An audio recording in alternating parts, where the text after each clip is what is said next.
Hi there, Andy back again with some more practice with SolidWorks. Recall that where we left off we made a 4-block Lego piece and an 8-block Lego piece, and in making the 8-block I said that there were multiple ways of doing it.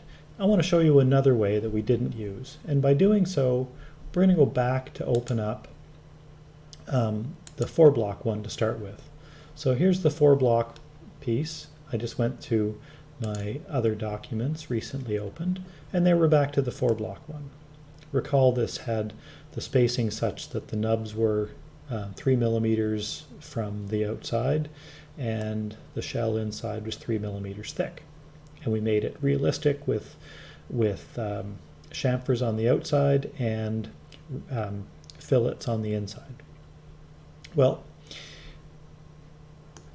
I went back and remade an 8-block piece by just simply extending the base block and then adding more nubs. Well, I'm going to do it a different way this time.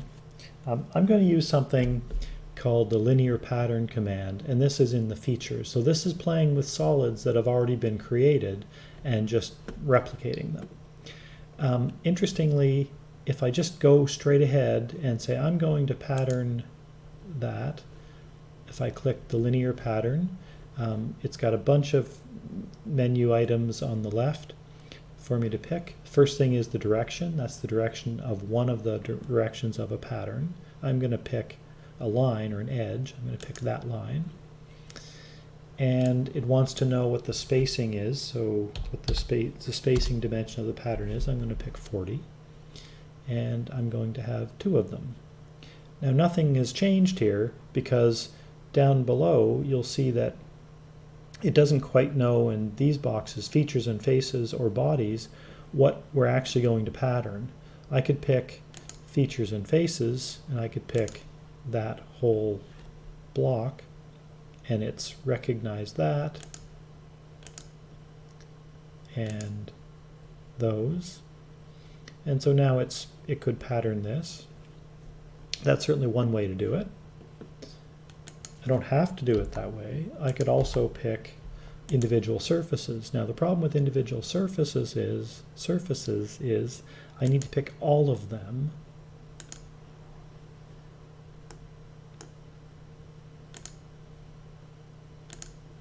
before it understands what I want to accomplish.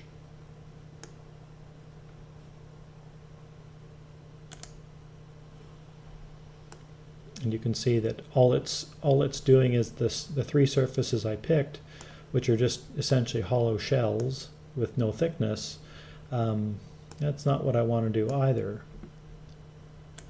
So we'll just delete that. I could actually pick all of the surfaces, and that might help.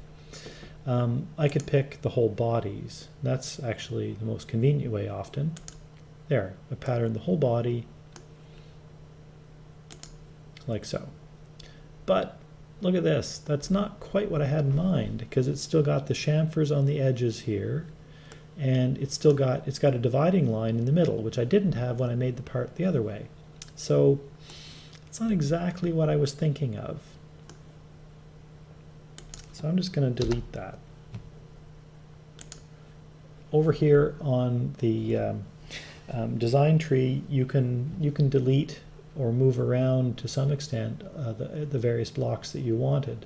When you highlight something and you try to move it, though, in this case I highlighted the chamfer and I'm trying to move it up in the list, well, it won't, because it knows the context in which it was made, and if I try to move it above the fillet, it doesn't understand what the geometry was it was working from. So in some cases you can't move things around, and it was those fillets and things that were my problem with the linear pattern. So I'm going to try another little trick. If I right click on the chamfer feature, you'll see that there's this funny little symbol here, suppress. I'm going to suppress it. It grays it out, and it's like it never existed. I'm going to do the same thing with the fillet. And now I'm back to the fairly basic part. I'm even going to do the same thing with the shell. There. So now all I have was the most basic part of my block. I haven't lost the work that I did with these parts. I've just grayed them out so that they don't really exist right now in the way the model is done. I can also roll this back like so, and I can roll it forward like so, and that goes back in history. So if I roll that back, now if I say linear pattern, I'm going to do the same as before. I pick that linear direction. It remembers the 40, it remembers the 2. I'm going to select bodies, and now it's taken the whole body that it knows exists, and I've selected that. And now here's the part that I have. So what happens if I roll these guys forward now? I unsuppress the shell, and the shell only knows of this. So I need to go in and edit the feature of the shell.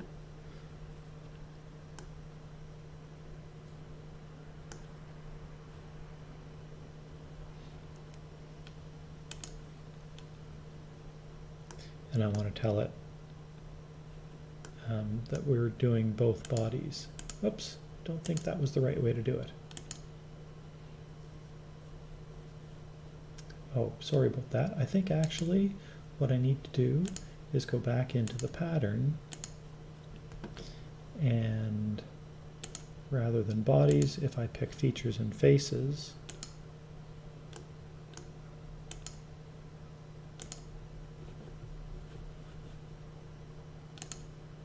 there.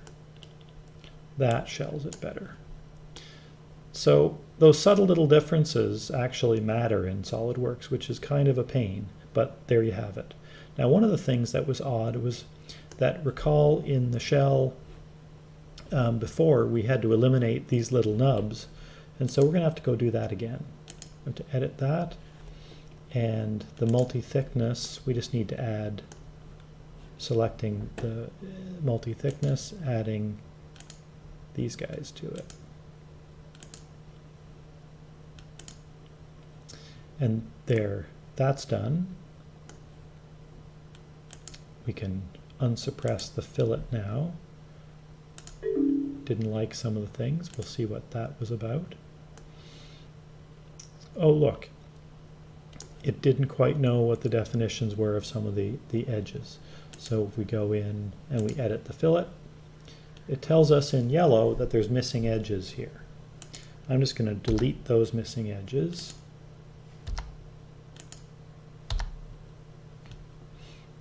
And it really is missing a couple of the edges I want to fillet. I just add them. There. Problem solved. Now we have that working again. And then the last thing is to unsuppress the chamfer. And once again, the chamfer has a problem. Easily fixed, though. It's got a missing face. No surprise, we eliminated a face. So I'm going to delete the missing face. And I'm going to add some of the faces that we do want to chamfer. That one, that one, that one, that one, and that one. And there we're done.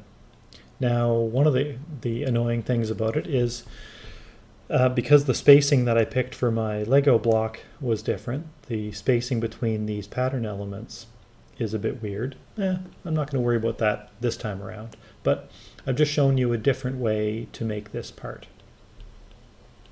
That's it for now. Talk to you again soon.